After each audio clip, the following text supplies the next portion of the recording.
तर माझ्याकडे विहीर आहे, त्यातनं मला ठिबक करायची आहे, तर मी लोखंडी फिल्टर वापरलं पाहिजे का प्लॅस्टिक?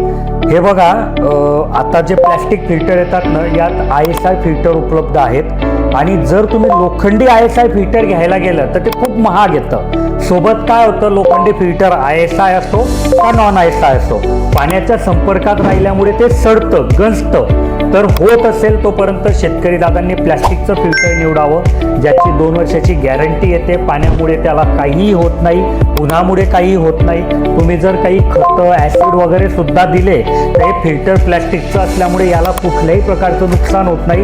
लोखंडी फिल्टर ॲसिडमुळे लवकर सडतं.